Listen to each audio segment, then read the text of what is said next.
Here's a glimpse into my past to help you better understand. It was mistakes that brought me to this place where they degrade men, and hands I would trade because it made me a slave. Bondage and a cage, frustration, I'm enraged. This was my last resort. I ain't no stick-up kid on my last Newport. No place to live. Here's a glimpse into my past to help you better understand. Everything that I am not makes me who I am.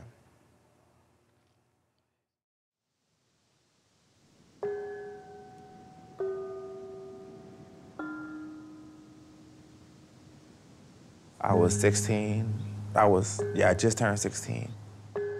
They had cages like they would have at the zoo, but they're sectioned off, right? And there were guys filled with them in capacity. I just was like, yeah, I'm not one of them. I do not belong here. I do not want to be here. I want to go home.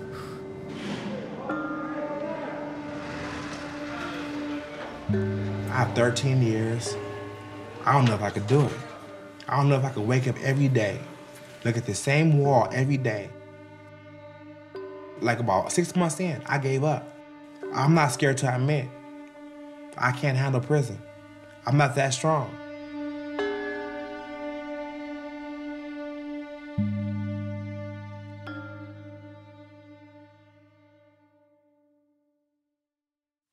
I wasn't like a hellion or nothing like that, or like just the worst kid, but I got in trouble a little bit. My mom was mad at me, so I ran away. I met somebody. I went to his apartment. He talked to me, asked me questions like, did I want to stay there for a little while? I could stay there for a couple of days. They cooked me food. They fed me. I thought, you know what? I'm just gonna try to go home. And he said, you're going home? He left and went in the room. When he came back out with a gun. And he said, you think you're gonna eat my food for free? You think you're gonna live in my house and just walk out and things come free like that? No, nothing's free.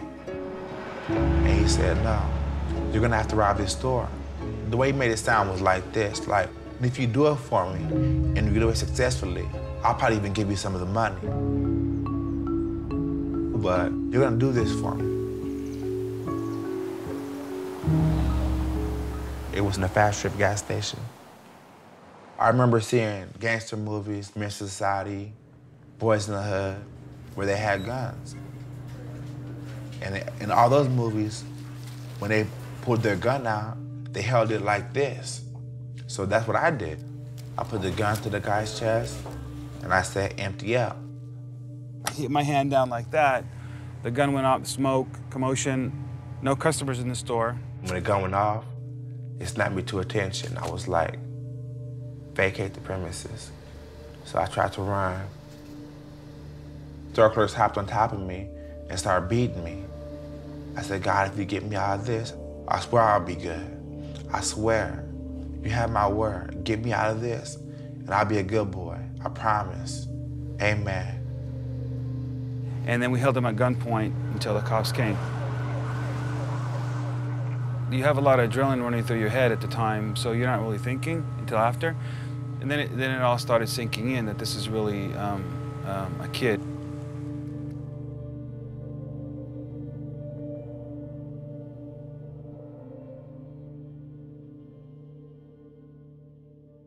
Alarming news reports describing teens as time bombs and super predators have heightened. Youth is no excuse for committing murder, robbery, rape, home invasions, or for terrorizing entire neighborhoods. Proponents argue stern measures are necessary to combat rising youth crime.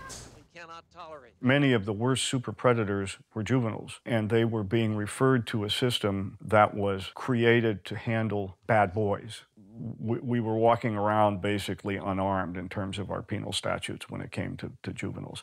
And that is why Proposition 21 came about. In California, a zero-tolerance youth crime initiative is on the March 7th ballot. Opponents say the measure would sweep more youth into the criminal justice system in a state that already locks up more kids per capita than any other.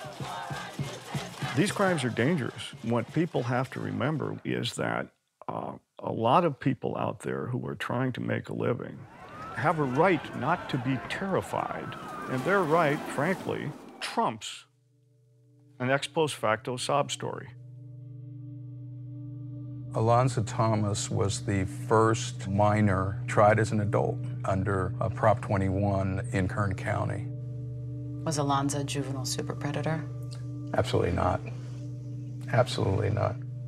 It surprised me why the prosecutor would file in adult court, because the robbery was botched. And it was botched because he's a 15-year-old youngster. Many minors are impacted by adults. They're impacted and influenced to do things they wouldn't ordinarily do, and that needs to be taken into consideration.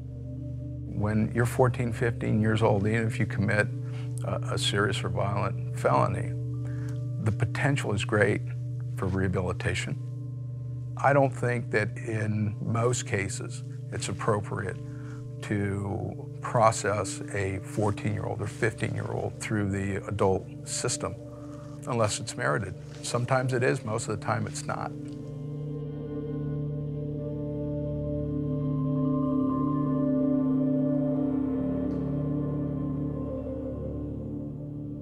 He did the crime, and he had to be held accountable.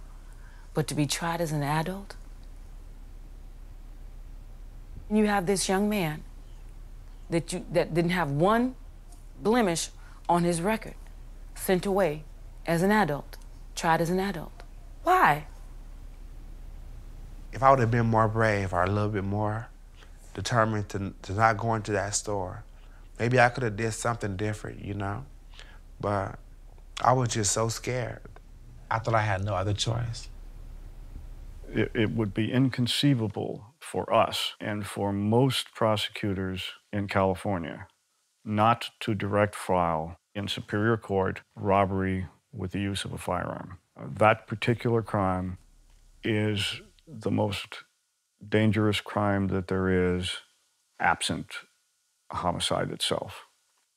We either treat people who commit that kind of crime very seriously in order to protect people like his victims, or we don't. There's no middle ground.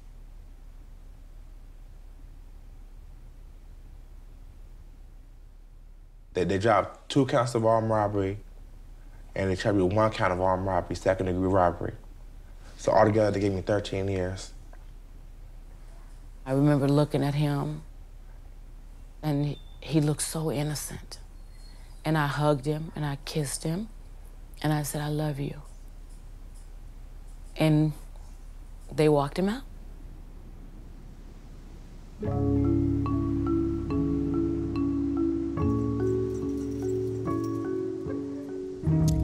Every time you go somewhere out of your cell, you go to a cage. Sometimes the cages are half the size of a phone booth, so you can't move your elbows even up. And then when you leave that cage, they cuff you up and take you back to another cage. You're just always from cage to cage. There's a big wall on 4B. When I got there and I saw that wall, it was like, just me against this wall, you know? I don't know if I could do it.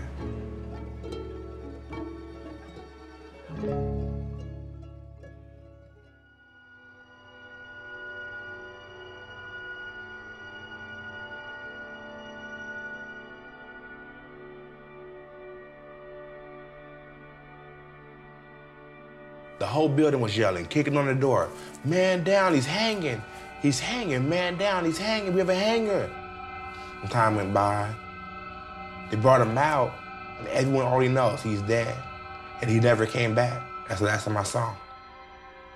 I thought, that's gonna be me in a couple of years. I'm gonna lose my mind. I'm not gonna be able to take it. I'm not gonna be able to take it. And I'm gonna just check out.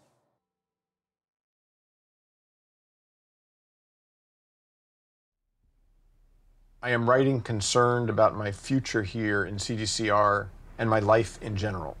I'm not trying to be funny, but I feel I'm Humpty Dumpty. I guess you could say I had a big fall. I committed a robbery that got me locked up, and I honestly feel all the psychologists, psychiatrists, counselors, officers can't help me. They can't put me back together again. I need you badly. And it's signed, sincerely, a young man crying out for help, Alonzo Thomas.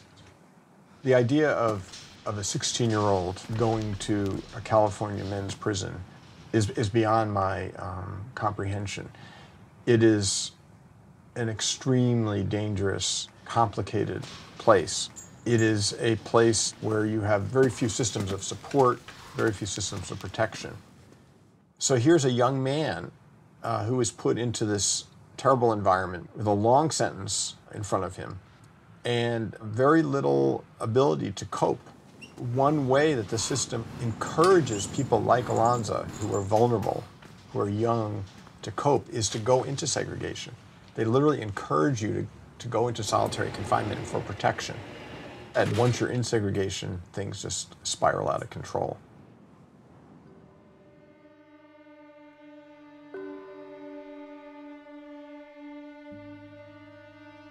I overdosed, swallowed like 300 pills, 250 pills.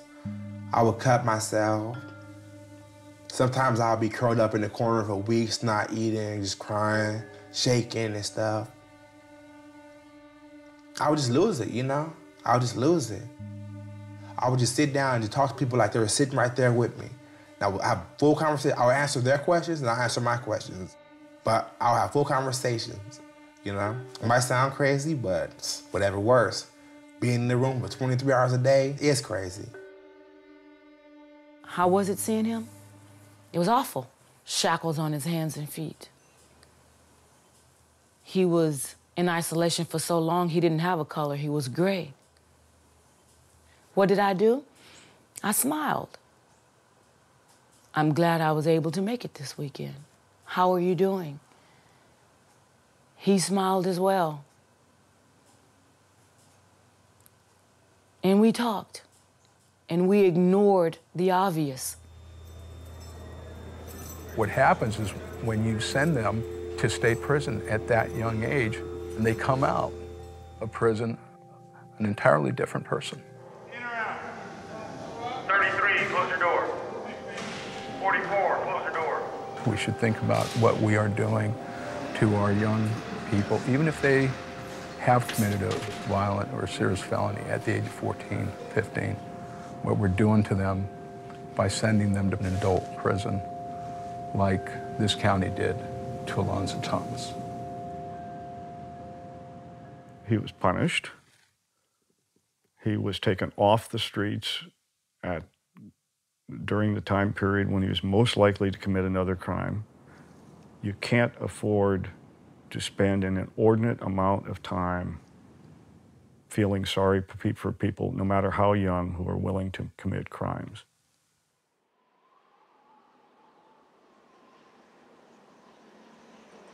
Before I got out, I was in a cage, and I was talking to a doctor. And I was in a little cage, probably about the size of this chair. And the doctor said, well, what are you worried about? You should be happy you're going home. And I said, this right here, this cage, me sitting in this cage, it feels safe to me. This feels safe, this feels comfortable, this feels normal. But when I'm out there and I can't touch these walls, I can't pace back and forth and be in my own little world. Really what it means to me is I'm institutionalized.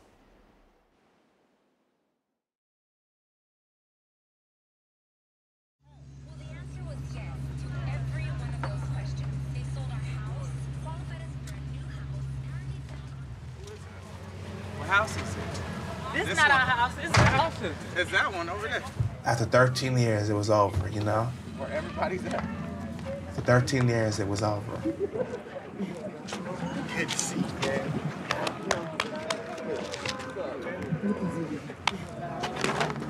I miss you, man. Yeah, man. Miss you.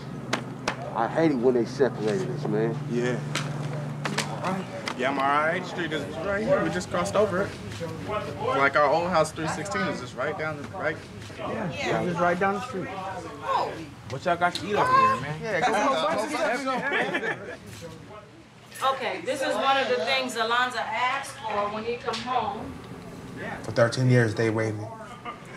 He wanted some shrimp, so I'm gonna cook him some shrimp. If it doesn't sizzle when you drop it in, you're doing it wrong. Inside, I'm still that same 15-year-old. Blow it.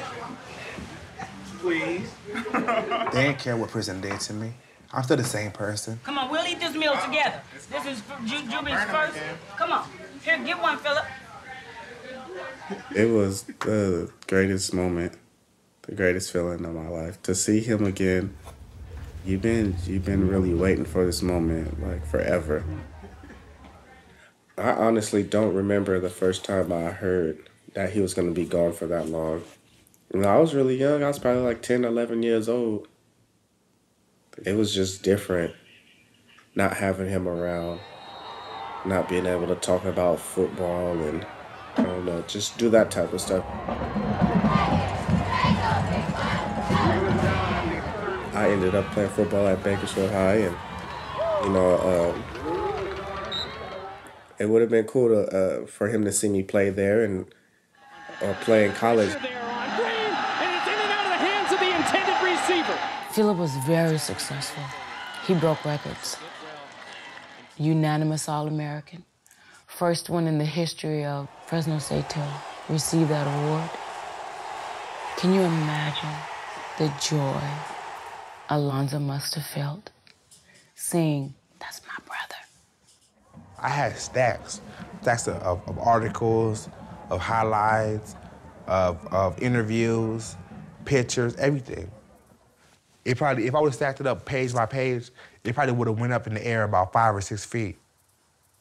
I knew that he was going to make the NFL, and there was no doubt in my mind. There was none.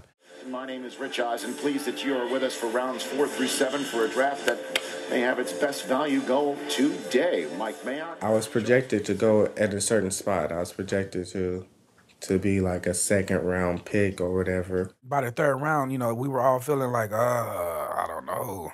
And we didn't know, you know, how to really feel. And my stepdad, Demas, he was like, you know what, let me watch a little more, you know, get it out my system. Okay. Like, not even 10 seconds after he said that, he starts screaming, whoa, whoa. Go. Philip Thomas, the safety out of Fresno State, is the latest Redskins pick. I started screaming. I said, whoa, and I took off running. And that is a great pick, I believe, for the Redskins. As one of the best free. That was a great day.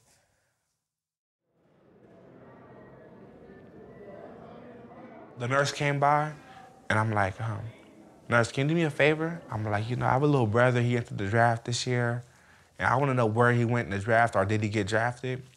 She goes, what's his name? So I told her his name, and she left. And about 20 minutes later, she came back, and she goes, Washington Redskins. And I said, Washington Redskins, all right. I could dig it. That could be my team now, you know? He hasn't seen me play a game ever, you know, and I think he said he looked up my highlights before, but it's not the same. I just really can't wait for him to be able to come and finally see what his little bro can do. Your number should be at the top. Yeah, it's right there. It's right there. See, your number is at the top. That's what mine is. You calling yourself? I'm calling her. It's an adjustment.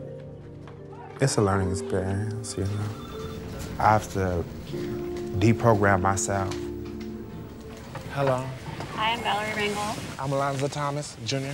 Alonzo? Alonzo. Alonzo Thomas, Jr. And do you have your application with you? I have to adjust to being free, you know. So are you working at all? No, I'm not working. You were just recently released, is that correct? Yes, I did 13 years. So I got released two and a half weeks ago. I don't know what it feels like to have a job. Never had a job before. I never been to the prom or on a date. Never been on a date, never driven a car. I'm learning things at 28 I should have learned at 15. So what I do? Put your foot on the brake. It's on the brake. Start the car. Keep your foot on the brake. It's on the brake. Put it in reverse. Do not take your foot. Now you ease your foot up. Make sure no cars are around you. Where's the where's the sad at? Right here. Right there. Okay, I see. Every little accomplishment that I make, I'm one step closer to getting my life back, you know? Learning how to drive, it's one step closer to regaining my childhood that I lost, or regaining my manhood that I never had. Does he deserve a second chance now? He did his time. He deserves to be treated like any other citizen. He deserves to be treated fairly and be given a fair chance. When you first decided to create your own histogram, what did you all have in common? Years in prison. Years in prison, something we all have in common. Yeah. Can you show the histogram? He doesn't deserve any breaks that a similarly situated citizen who hadn't committed an armed robbery wouldn't get. That's very good, very good. It shows a good comparison. I think he was harmed.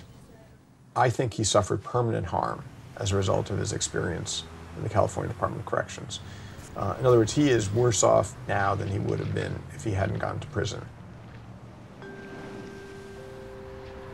What medications do you have now that you're out? Well, they just changed them today.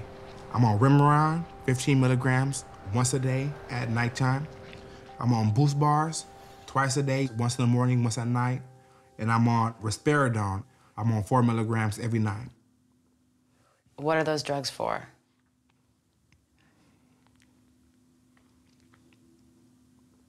Some are antipsychotic, some are antidepressant, and one's for anxiety.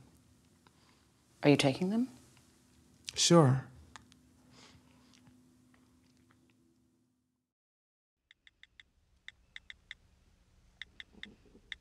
Then I said, "Good evening, baby bro. I love you more than anything in the world." Then he said, "I love you too." He seems a little different. He's different. He's definitely different.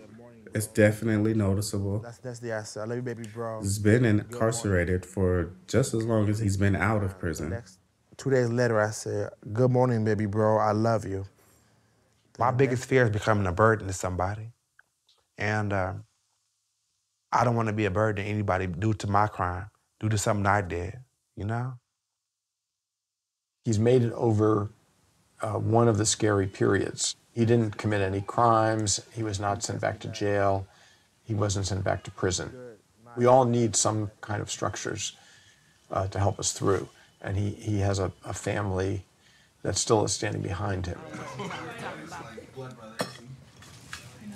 You like it, Layla? I see my brother or my niece, and, you know, I just stare at her. I just stare at her, you know. I'm learning these things over again. I'm barely meeting these people for the first time. Just getting to know them is a blessing, you know. Delicious. Here you go. But it's like everything I do, it automatically takes me back to prison. I sit there and I see my mom cutting the meatloaf with a knife. And I'm thinking, she's gonna get a write-up. She's not supposed to have that knife. Can you give me your plate? And it's like, okay, I'm free again, you know, I'm free. She's just cutting the meatloaf with a knife, and it's okay. I talked to my doctor today, and she said, "Oh, you're still in the honeymoon stage." And I said, "The honeymoon stage?" I thought about it. I thought, that sounds about right, the honeymoon stage. Yeah, I should be honeymoon stage for a long time, you know? What's after the honeymoon stage? The rest of my life.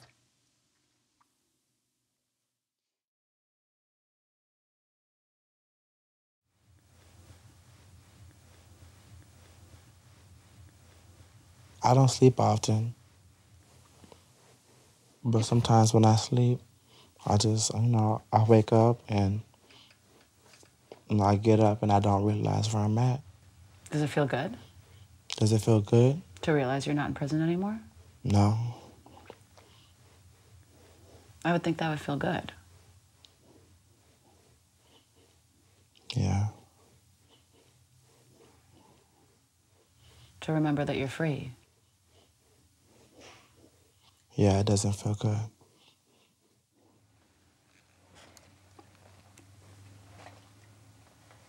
I've made a lot of decisions that has shaped the man I am today. Some I'm not proud of, but through all the bullshit, I am proud of me. I've learned and shown growth after every fall, and I'll continue to keep rising. It all gets better in time. Every time you think you can't make it another day, something or someone picks you up. I don't know if anyone will ever read this stuff and really actually genuinely feel hope. I'm just trying while I'm here. Why is it important to give other people hope? I told you, because I don't have any.